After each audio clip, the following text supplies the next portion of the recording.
morning, everyone.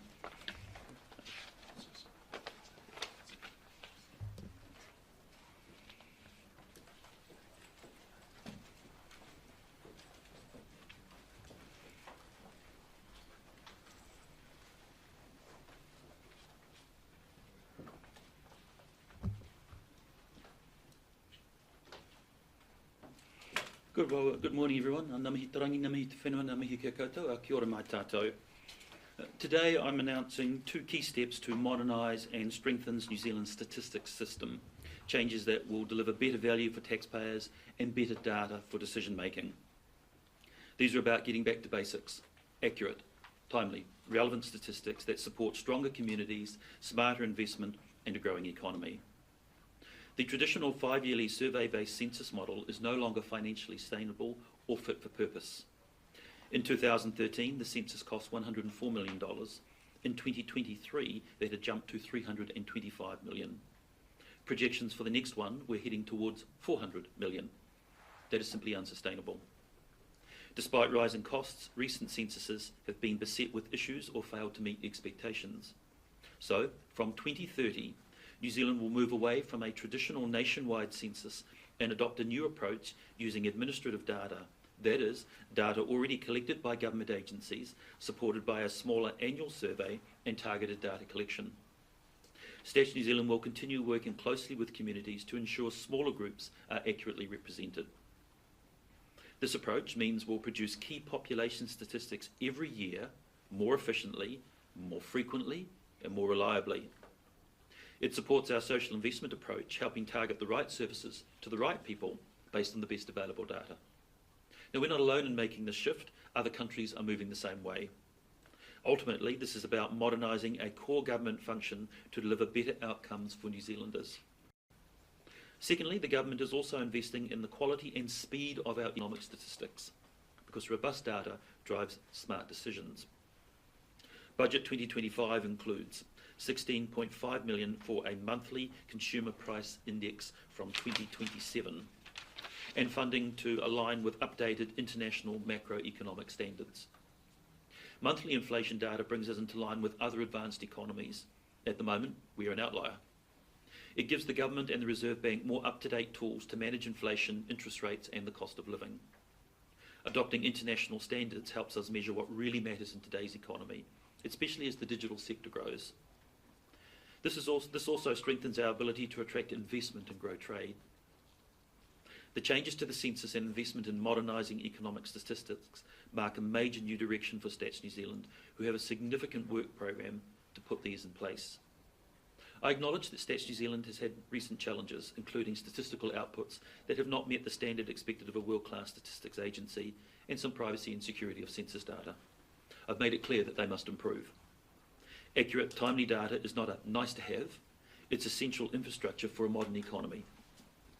Stats New Zealand must focus on measuring what matters and getting the basics right as part of a smarter, more responsive public service. Whether it's population data or inflation figures, high-quality statistics are fundamental to improving lives, growing the economy, and ensuring we invest where it matters most. I'll now hand over to Acting Chief Executive and Government Statistician, Mary Craig, who will give more detail about the changes to modernise and future-proof the census. Thank you. Mary. Thank you, Minister. Kia ora and good morning, everyone. Well, as New Zealand experiences widespread and long-term social, economic, environmental and technological change, people's information needs are changing more rapidly than ever before. Stats New Zealand needs to continue to adapt and provide high quality information that supports New Zealand economic and social wellbeing. Today's announcement ensures we can keep delivering data that improves lives today and for generations to come. As the Minister has outlined, we are moving to a new way of delivering the census that uses more of the information already held by government. This is an exciting and very necessary change. The traditional way of running a nationwide survey once every 5 years just can't be justified. Rising costs, declining responses, and disruptions from things like natural disasters mean this method is no longer viable or sustainable. By tapping into information New Zealanders already have provided, we will deliver more relevant, useful and important timely data to help inform quality planning and decision making, and we'll do it in a more cost-effective and an efficient way. Importantly, from 2030, New Zealand's census data and statistics will be produced every year. Surveys will still play an important part. A new annual survey will put census-type questions to a small percentage of the population, but this is somewhat different and is set up to be flexible, with opportunities to change content and topics much more frequently and as the demand is there. We'll also partner with iwi Māori and smaller population groups to ensure inclusive data collection through tailored solutions, the targeted surveys part of the system.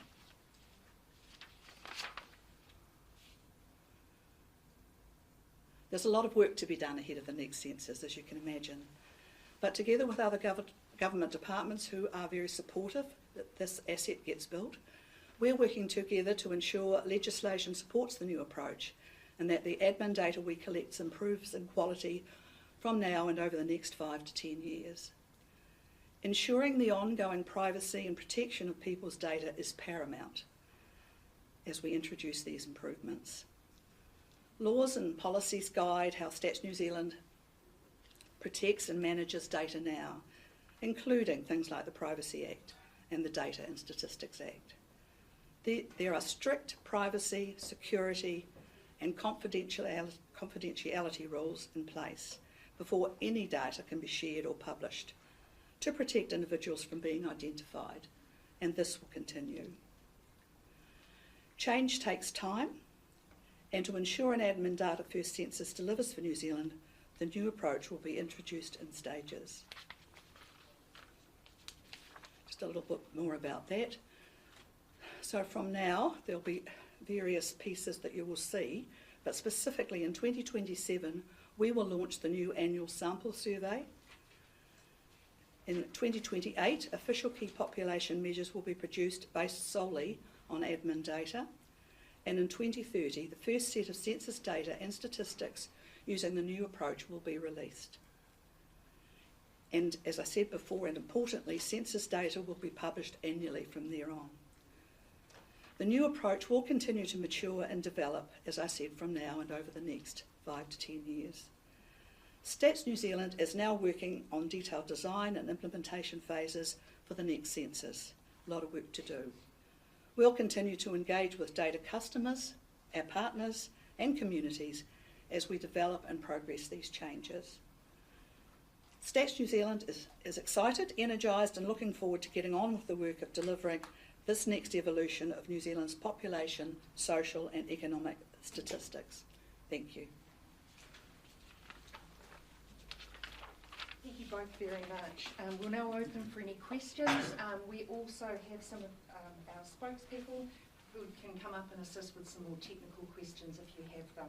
So I'd like to introduce Jason Attewell, General Manager for Macroeconomics, Sean Broughton, our key spokesperson for Population and Housing Statistics, and Anna McDowell for Statistics, Engagement and Māori Partnerships. If you have any questions, please just raise your hand, identify your organisation, and the team will be here to answer them for you. Thank you. Happy to take questions. Minister, is there a risk of a fragmented approach here, though, with a sort of patchwork approach to data, and are you expecting any backlash from that? No, I think this is a well-structured approach. What we're doing is we're incrementally improving our capacity and incrementally adding the data that will supplement or create a full census in 2030. So a well-structured plan. This is an ambitious program. It is a bold step. We're modernising one of the key functions of Stats New Zealand, the census, one of the key responsibilities we have as a government to deliver the census. So it is a bold step, but it's one we have to make. Other jurisdictions have faced the same problem definition that we have, and so we're now just catching up and setting out a program to 2030. The UK reversed its move to take this approach after backlash. Why do you think we won't face that? We were in close collaboration with the UK. In fact, we've had a staff member over there in the last month or so, as I recall. We've been working closely and will continue to work closely with them. We are quite different to the UK. And if we look at the 2018 and 2023 census, we were survey data first and admin data supplementing that. So we've already been using admin data to some degree in our main census. We're now reversing that, having census data first, supplemented by community attribute surveys and by targeted sampling. So we are a different environment, much smaller, of course, but we've been collaborating with ONS to date and will continue to collaborate with them. What are the risks of getting this wrong, of this being the wrong? Oh, well, the data that we provide through census is absolutely critical for our economic growth agenda, critical for demographic change. It informs a whole lot of policies. So we do need to get this right, but we have confidence, particularly in pushing the full census date out from 2028 to 2030, that we've got a time frame, that we've got a plan that will work, and that we'll be able to achieve that. A number of groups have raised concerns about data that is only collected in the census at the moment, things like housing quality, the number of dwellings, who lives in them, iwi affiliation. How are you going to ensure that that particular data is collected? Yeah, we've already started working on that because we can see some of the challenges that will be there. As you say, iwi affiliation is a good example. So we've already started working with iwi-specific data groups, both inside Stats New Zealand and outside, as to how we might better be able to achieve that data. But furthermore, the other two collection methods, the community attribute survey and the targeted sampling, is specifically to target towards those areas which we don't believe we may not be able to get good admin data collection. So we'll specifically target those sort of groups to see if we can responsibly accrue their data. 7 years between, 2023 when the last census was taken and 2030 is a long time. Why no census in 2028, or is the stage rollout the replacement for that 2028 census? Correct. There's a number of reasons for that. First of all, we want to make absolutely sure that we can deliver a quality census in 2030. So we want that runway to be able to do that. Secondly, as you've heard, from 2027 we'll start rolling out significant statistics anyway, so there won't be a void here. Furthermore, it turns out that international conventions that major census are done in years with a 0 or a 1, and we want to be comparable with international conventions, and so 2030 is an appropriate date for any number of reasons for us to deliver a full census. Melissa, do you have confidence that smaller communities like Pacific Peoples will be still accurately counted? So this is a similar question to what we've had here. This is what the targeted sampling particularly will look to address. Those communities, those smaller communities that may not be well represented, first of all, may not be well represented in our current census collection method anyway, and secondly, in the administrative data, we will be targeting surveys towards those communities specifically for the point that you're mentioning. What engagement do you think is needed to ensure Pacific voices are heard and represented or counted properly? Oh, it was a lot of engagement. In fact, for some of the detail, I might actually pass this to you, Mary, if you'd like to talk to what we're already doing through some of our data sovereignty groups. Yes, there's already a lot of engagement and a lot of discussion to date around the data that is already collected and what data the various groups would like collected. So this is actually a really good opportunity. We actually have an area which pretty much looks at those relationships and what's needed. So I will ask actually maybe one of our team, if you wouldn't mind, because you've got more specifics, so we can answer your question more clearly. But I will say that we're really determined to get the right data that actually meets the needs here, and this is an opportunity. So we get some data, and it's at a certain level. We do want it to be better over time, and this is an opportunity. So a lot of engagement's needed, but a lot is happening. But perhaps you could give a bit more detail. Would that be all right? Thank you, Mary. We're really excited to be at the phase where we are able to start working on design and how we implement, and we will do that with our government partners, with iwi and Māori, and with community groups across New Zealand. There will be a number of different ways in which we do that, and we're about to embark on how we do that, and looking really forward to that. How much will it cost? Will this be a lot cheaper? How much will it cost to pull this data together, and will there be cuts at stats? Sure. So, as I say, the projection for a full enumeration census in 2030 was heading towards 400 million. What we've appropriated is 227 million to achieve over 5 years to achieve the 2030 census. And will there be job losses at stats? Will reduce teams shrink? That's not what I'm envisaging, but Mary, do you want to talk to that? Not as a result of that, no. Mary, while you're up there, with the improvements that you mentioned are needed to administrative data, what are you talking about there? What issues are there currently if we, would go ahead and do this right now? So as the Minister said, and I think I alluded to, Stats has collected a level of administrative data for a long time, for over a decade, and extensively used actually in the last 2 census exercises. So some of the census data is really at the level, or almost at the level that we will need it, and others not so much. So my understanding that it's around population data is pretty good, and the sort of stats, or the sort of information data we get from places like inland revenue, for example, is probably at the level that we would need it. So the challenge there would be to see, well, maybe they could do a bit more. But from other places, there's a level of data from everybody, but does it actually have all the attributes that we would need for this type of exercise? No. And that's more in the dwellings, as I understand it. I'm looking at you a little bit here, Sean. Sort of category, that the level of data and the granularity of that data we would need over time to collect.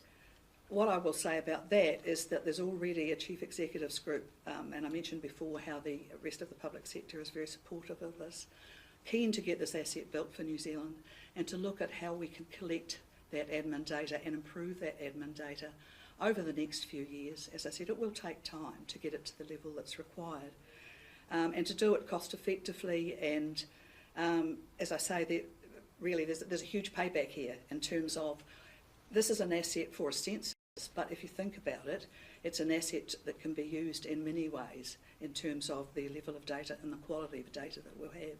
So that is why I think there's this excitement and their participation in it. So I haven't given you a detailed answer. If you want one, I'll certainly get Sean up here and he can do that. So it's more in those 2 categories. One is stronger than the other, but there's quite a lot of work to do to work with the various agencies, whether it be health, whether it be education, whether it be MSD. All of those will be involved in terms of building this. We know that for government departments, researchers externally, all sorts of people, data journalists, that long-term trends are really important. How compatible will the new census data be with everything that's happened previously? Well, in terms of the long-term trends, I think some of the other things that will support as the census is changed and built to a new category, or to a new level, should I say, is some of the other modernisation pieces to allow us with, the new international standards and so on that the Minister mentioned, will allow that as we go forward. Can I just get you to ask the question about the previous trends so that I can answer that better for you? Yes, I guess if we are wanting to look at long-term trends, how comparable is future census data going to be against data from past censuses? Can I ask, you could probably give a better, stronger answer for that one for me, please. Thanks, Mary. So StatsNZ has been researching using admin data to transform a census for more than a decade now.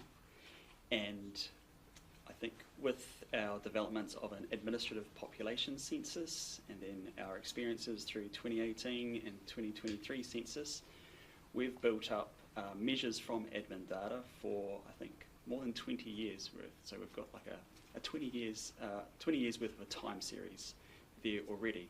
I think on top of that, we do have more work to do as part of our design work to ensure there is time series continuity between censuses to date and what we produce from 2030. So will those, that 20-year time series, will that be released as part of? It's already available. It's the experimental administrative population census available on StatsNZ website. Minister, is there an international model that this is based on which has been successful overseas with a similar population to New Zealand? Well, there are other jurisdictions who use administrative data for their census. Some of the Nordic states, for example, and as we've already discussed, certainly the UK was looking to progress that way. My understanding is Australia is also. I mean, we're all striking the same dilemma: very expensive, decreasing participation. So we've all got the same problem set that we're trying to address. So yes, some of the Nordic states have used admin data as a census tool to do a full census. And as we spoke before, we know the UK reversed that decision. You said that their population population is different. Why do you think that it would work in New Zealand? Well, amongst other things, we've got a smaller population, so it's a smaller problem to sort of grapple with. And as I said, we'd already been supplementing census data for a number of years, certainly through 2018-2023 census, so we have experience in this space. Plus, we do have tools like an IDI, which may not be as comparable and have some maturity in the UK, for example. So you can give a pretty ironclad promise that data quality won't reduce as a result of this change in approach? What we know is that actually in the early stages the data quality may not be as good as we would like, and that over time what happens is that will sweeten up, that will improve. That's part of the stage process, that's part of an iterative process. By 2030 my expectations are that we'll have a census that is quality and is comparable and able to answer the questions that we want census to answer.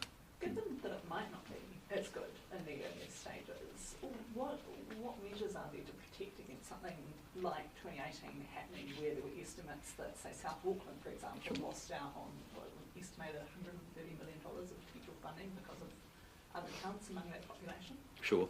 So a number of things there. First of all, the staged approach and the extra runway that we've now given ourselves gives ourselves time to address these sort of issues, plus to pick up the learnings that you've commented on. Plus, we're also cross-validating across a number of sources. Or as I say, the three sources will all cross-validate each other to make sure that on one level we have picked up the particular data that we're looking for. But maybe, Mary, you or your team would like to more specifically address your question as how will we monitor for any gaps that might appear? That is the question? Yeah. Okay.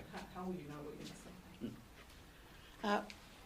Yes, I think that's the, thanks Minister, I think it's the point of the three-pronged approach, if you like, you know, with the administrative data and getting richer and better and rising in quality, but with the census attribute survey tool and also the more bespoke pieces where, and we need to work this through about where we need to look to pick up the sorts of issues that you've just mentioned, so that we get enough of quality data that, you know, as you say, needs to be relied upon. So that's the point, but a little bit more detail might help from you, Sean.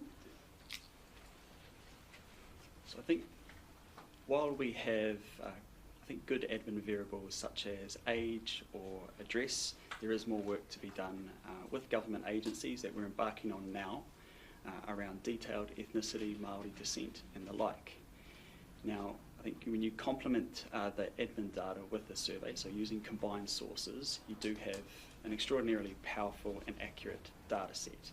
But you've also got to bring to bear different statistical techniques, so adjusting for, coverage or under coverage when you're using both of those data sources together. Good, thank you. Any other questions? Does this represent a significant departure in terms of the way that government data sharing kind of operates, in the sense that, you know, previously data's been much more siloed? Should New Zealanders expect to move away from that? Yes, yes, you should, and indeed I'd contend that agencies like the Social Investment Agency rely on exactly that, on cross-agency collaboration, and I know Minister Willis has been leaning heavily into that along with the team here. As Mary said, she will lead a CE group looking at cross-agency collaboration to bring this data to bear. So yes, to answer your question, you should anticipate that this is a further signal of our expectation to have collaboration, data collaboration, cross-agency, to further the ambitions of government, to further government policy, particularly around our economic growth agenda. That is correct. Do we have any more questions? Mary, are you sad to see it go? It's been an institution for, going back to 1851 in some cases. Oh gosh, I'm not sure if I'm the right person to ask. I've been here about 2 months, but I have got some friends around me who have been here much longer than that. No, I don't think so. There will be, and obviously there are still some people who, you know, grew up with a full enumeration survey type census activity, and there's obviously been benefits to that. But for all the reasons we've talked about, and also the opportunities that this now gives, you know, the payback in so many ways, I don't think I'm sad. I think I'm quite excited, and I think I see that building around me in Stats New Zealand. So, yeah, no, I'm not sad. I'd like to thank you all for coming today. If you've got any further questions or you would like to request an interview, then please just approach us and we can set that up for you immediately. Very good. Kia ora mātātou. Thank you very much. Thank you.